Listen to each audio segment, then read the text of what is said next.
እንዴት ሌላ ነገር ከኔ ጋር እንዴት እንደዛ አይነት ነገር ልታስብ ይቻላል? እንዴ በጣም የምትወደኝ የምታከብረኝ ወንድሟ ነኝ እኮ እንዴ ከጎኗ እንደሆን ጠየቀችኝ። አዎ ሰው ያስፈልጋታል፣ ከጎኗ ነኝ እኔ ሁሌም ከጎኗ ነኝ።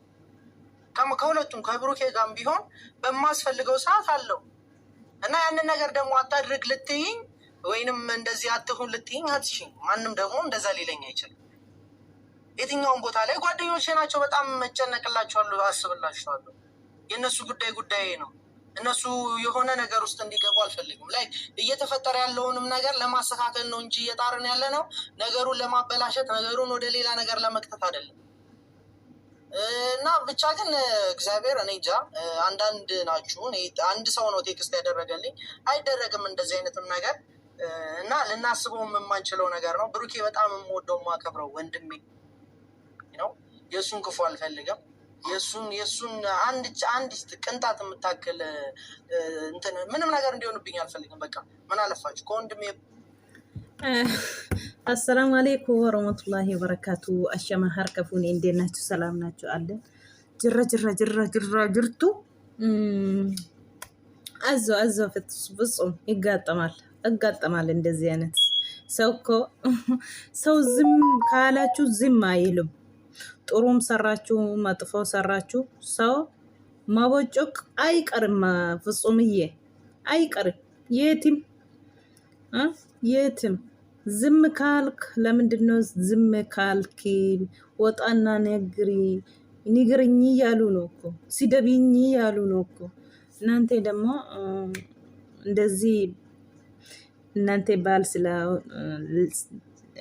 አይደለም ባጭሩ ማለት ነው። አማርኛ ጠፋብኝ ደግሞ። ስለዚህ ዝም ታሻላል። ሰው እንደዚህ በወጭቃችሁ እናንተ ደግሞ ዝም ምን እናረግ እንግዲህ። ሰው እኮ ልምዱ ነው። እንደዚህ ያደርጋ እንደዚህ የሆነ ለምንድነው እንደዚህ በቃ በመጥፎ ነገር ነው ሰው የሚቀርበው እንዴ? ኩመርግተን ጋ ፍጹም ይኔለ አሬቦ ባየ ዱፌራ ጎደኞታ ወጅኒ ኔጋ ወር ኩነ ኩመርግተን ጎደኞታ ቡርኬቲ ማልቴ ቲክስቲ ነምኒ ሼፈር ገፊ qilleensa of naquun qabdu Haymeen xalaata baay'ee qabu. Akkuma namni isaan jaallatu namni isaan jibbullee baay'ee wanta ta'eef karaa banuu hin qabdu. Kan biraan immoo gadi jecha taa'anii waan rakkina uumame wal gaafatanii hiikkatu malee akka kanaatti miti kan ani isaan jedhanii goddanyoonni jechuudha. Futsumeen immoo akka waan biraaf itti yaaddu na gootanii akkamiin akkas ta'a, akkamiin tekstiillee na barreessitu, maaliif akkas jettu, maaliif itti yaatte naan jechuu hin dandeessanii. Anaaf obboleettii kooti, anaaf haadhoo kooti. Haadhoo koo olitti hin ilaala. Haymii goddanyaa koo bichaatti otoo hin ta'in kan inni jedhe jechuudha. Kana biraan immoo Burukee hoteellee akkasuma hamaasaa yaadu. Gaarii isaa gammachuu isaa arguu barbaada malee gadda isaa hin barbaadu. Nuti dubbiin akka babal'anni gochaa jirra malee akkasin yaaddanii kana miti, akkasin haasoftan kana miti jechuudha. Yoo isheen immoo kottu nama jette dhaqee hayzoo jechuun koo laazimii barbaachisaadha. Bira jiraachuun koo laazimii barbaachisaadha. Kan immoo maaliif akkas taate naan jechuu hin dandeessanii kan inni jedhe jechuudha. Fusumeeni egaa maaliif akkas jedhee warra yoo gaarii hojjettanis gaarii hojjetteettan jedhamtanii, yoo zim jettanii maaliif zim jettaniidha, yoo dubbattan maaliif dubbattaniidha. Rakkisaa ta'e gizee kanatu rakkisaa ta'e jechuudha. Kanaaf yoo amma fakkeenyaaf har'a Haymeen amma viidiyoo isaa har'a waraabame kana viidiyoo gadhiisee waraabe kana Burukeen quban qabu amma dhiirri manatti argameera jechuudha. Fakkeenyaaf dhiirri manatti argame jechuun Haymeen waa hojjettii jechuu miti. Haymeen goddanyaa ta'a. Yoo Burukeen hin beeknillee Haymeef goddanyaa ta'a. Goddanyaa jechuun immoo laazimii fiqiranyaa miti. Goddanyaa akkuma nama walitti dhiyaattanii akka obbolaallee hin jira jechuudha. Gariin yoo nama argu waa biraatti hiikaa jechuudha. Waa biraatti fudhataa jechuudha. Amma Fatsumee fi Haimee jechuun Burukee jechuun nama gabataa tokko irraa waliin nyaate Burukee fi Fatsumeen immoo nama waliin guddatee bishaan tokko daakee jechuudha. Footoo isaanii ijoollummaa guyyaa tokko agarsiisanii nam kolfee jechuudha. Kana deebanii akka waan Haimee fi Fatsumee waa wal biraa qabutti ani isaan jechaa jiran jechuudha uummanni. Fatsumeen immoo kana aaree baay'ee tokko wallaahi baay'ee tokko. Ani kifuu hamaa hin yaadu Burukeefis. Haimeefis garuu godinyaa kooti. Godinyaa korra darbee akka obboleettii kootti kan inni jechaa jiru jechuudha. Akkamiin akkas naan jettu ittiin dhiyaatiin naan jechuus hin dandeessanii tikistii naa ergitanii garuu nama gaddisiisa akka itti yaaddanii nama taatanii kaatanii akkamiin kana yaaddu akkamiin kana assaabduu jechaa jira jechuudha. Uummanni uummata rabbi goofta wallaahi rabbi naaf haa dhiisu. Uummata yoo keerii hojjettanis keerii hin qabdan. Yoo zim jettanis zimii hin qabdan. Maal akkamitti jiraatu uummata kana biraanii. Kanaaf waan ati siniin oolle tokko oolte, waan siniin beekne tokko beektaa, waan siniin goone tokko immoo goote kanatu rakkina ta'e. Kanatti gaafa Fatsumeen aaree akka kanaan baay'ee tokko dute himatee jira. Rabbiin obsa sinii haa kennu jenna. Yoo obsanii zim jedhamee immoo hancaalu hin jiru. Zim jedhama dabarsaa ijaan ilaala jedhanii dadhabanii dhiisu maal jecha ga'a. Yoom jalaa ba'u miti yoo maal ta'e jecha jala mana taa'ee miskiinni maal arrabsamaa jira waa tokko hin beekne. Kanaafuu amma haati Burukee waa namaan jettee gadi baatee waa beette mataatii gadi galgashaftee arrabsamte. Sababni isaa sababa ilma isheetiin jechuudha. Akkas godhee Burukee akkas godhee wanta jedhamu taatillee biraan haftuu jechuudha. Kanaafuu uummata hin danda'amne. Uummata rabbiin hin sodaanne, uummata boruu akkam taana maaltu natti dhufaa haniin jenne, uummata immoo boruu har'a akkas godhee haadha namaa boruu anoo haniin jennee yaanne akka alamni kun kanuma isaa duwwaa ta'e akkuma alamni kun hin beekaa dhugaa rabbi gizee tokko.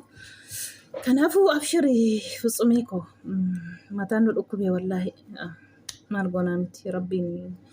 Rabbumti gooftaan koo gizee tokko yaa rabbi tuubii makana nagandisiisa dhugaa rabbi yoo ni taate dhuguma kana fakkaataa heeluun immoo mucaa kana baay'ee tokko galateeffadha jettee WhatsApp piraasii moo maal jedhan kana hani isheen fiddee jirtu jechuudha.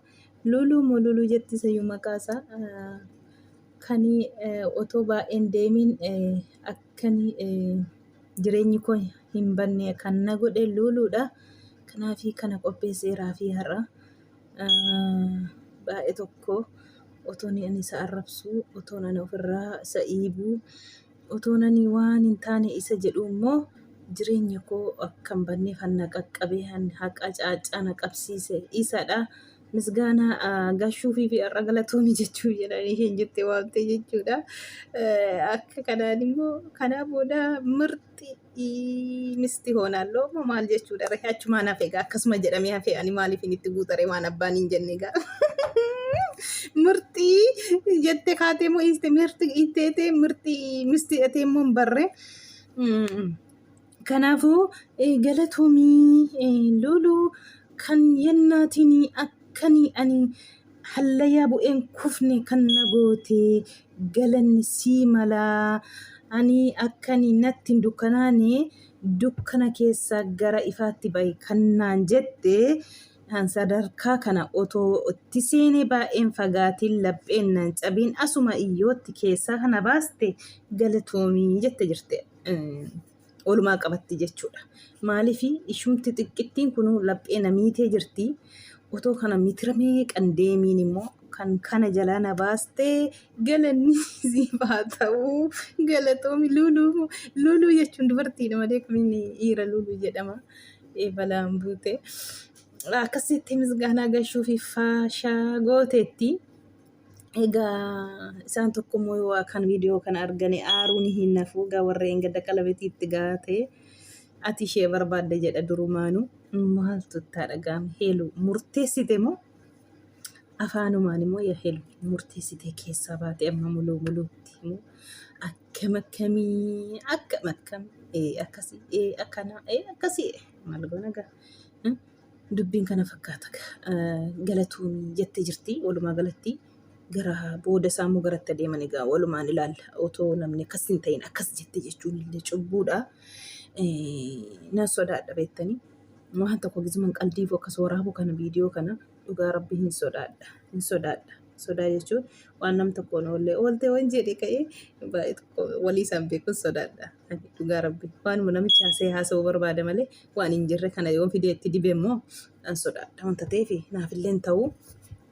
Amma isheen walumaa galatti egaa waan yennaatiin dhugaa dubbachuu fi mucaan sun bu'aa baay'ee akka isheen argitu waan godheeyyuu mucaa sana algaa irratti dhaqee agarsiisee toonni algaa irra jirullee mucaasa kanaadha. Amma waliin jirtu kana heeluun jechuudha. Akka inni fireendii gara biraa qabullee arrabshaa gaafa qalabatii kaasallee mucaa kanaadha. Mucaan kun gaafa sana namni hin hinaaffistee ofii dhabdeetii maaloodha. Baay'ee jedhe inni immoo kanaan miti jedhee dhugaa miidiyaa warra isa arrabseefis jedheefis dhugaa bayeeraa jechuudha. Miidiyaan illee dhugaa isaa bayee boodarra warri dura isa arrabsanii inni illee dhugaa isaa akka kanan taane akka dhugaatti isheef jaalladhu ishee kabaju akka jireenyi ishee hin banne barbaadeen malee akkasiin jettan miti jedhee nama xaaree miidiyaa irratti illee agarsiisee raagaa bayee jechuudha. Mucaan kun namni illee raagaa isaa bayee dura waan baay'ee isaaf jedhanii turanii jechuudha. Namni otoo finjiitiin bira jiru argamu otoo immoo waliin siree tokkorra jiru argamu miti gizee siniin jedhu baay'ee tokko sinitti ulfaatu wanta ta'eef namallee gaddisiisa. Yennaatiin argattee jirta yaa heluu rabbiin jireenya keessiif haa qayeeshuu karaa nagaa siif haa teessu dhugaa rabbiin sobareessi haa kennu ammallee ati obsituudha. Fatanaan homaa miti nama rabbi jaallatu nama jaallatu kana fatanaa kana rabbiin nama jaallatuuf kenna jedhamteera. Kanaafuu fatanaa sitti baa'attus obsa barbaachisa. Obsaniima keessa darbu wanta hundumaa cimtuudha jabaadhu. Homaa miti guyyaan kun hin darbiti. Guyyaa tokko kan nama miidhee miidhamuun wanta nafneef kan nama gaddisiisee guyyaa tokko gadduun wanta nafneef wallaahi innammaa kuni durii eessatti argine miti wallaahi yeroo kana keessatti harkuma harkarratti isin deebisee rabbiin hansi miidhallee isin agarsiisaa jechuudha. Dhugaa kana fakkaata kanaaf iyyuuti abshirii yaliyyee hin darbiti guyyaan kun maaliif kan nama facaafatan haammatu jedha Oromoon ammas abbaan kanuma facaafate haammata. Kanaafuu jireenya gaarii siif haa taasisu siin jenna lubbuu koo homaa miti. Takka kufuu takka ka'uun waanuma jiru jireenya keessatti namni kun kolfeema jiraataa hin jiru. Takka boo'u guyyaa tokko gammaduu guyyaa tokko kolfuu akkasuma wal keessadha. Namni kun immoo bakka kufee sanatti safaa miti. Akka boo'ee sanatti safaa miti. Yoo rabbi fayyaa namaa kenne inuma darbiti guyyaan kun jechuudha. Kana beekuu qaba namni maalumaafuu baga rabbiin yennaatiin jalaa si baase. Kanan keen taane sirraa haa fageessu kan keessi ta'e immoo siif haa kennu jenna ka lubbuu maal jennaree hambira. Kana fakkaata baay'ee tokko dhugaa rabbii sumeen illee akka kanaan aaree tokko wallaahi aaree harka dubbateera dhugaa dubbachuufi. Maalumaafuu haimee keenya walitti nuu deebisa mee buraa wajjin walitti nuu deebisa akkuma taatan taati macarrashaa walitti nuu fidan nuu araarsaati. Jecha jalaa yoo baatan yoo maal gootaniyyuu jecha jalaa baana jettanii hin rakkatiina. Namni maa akkas nuun jedhin jedhiina. Namni haa jedhu maal jechuudha taayyetu. Namni kan barbaade dubbachuun mirga qaba maalaga afaan isaati silkiin kan isaati dadhabne otoo nama maaf akkas jettee jedhanii abboomu ta'e yoona kana kuni inni haadha namaallee inni bakka hin taane oolullee sila qaatatoo namni abboomatee deebi'a. Gaa bilbillee kan isaati afaan isaati rabbi haa qayeeshuu jenna malee waan goonuu hin qabnu. Heluun illee akka kanaaf hataazanaa jettee dhufteetti har'a. Wow. Namoonni baay'een immoo gara biraatti fudhatanii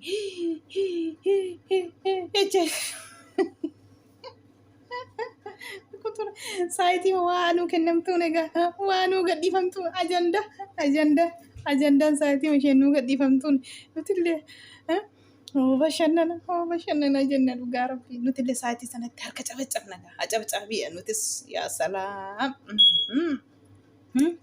Waa tokkochi gannu gadhiisamna bashannana akkas jennaa jechuudha bashannanaa jirra.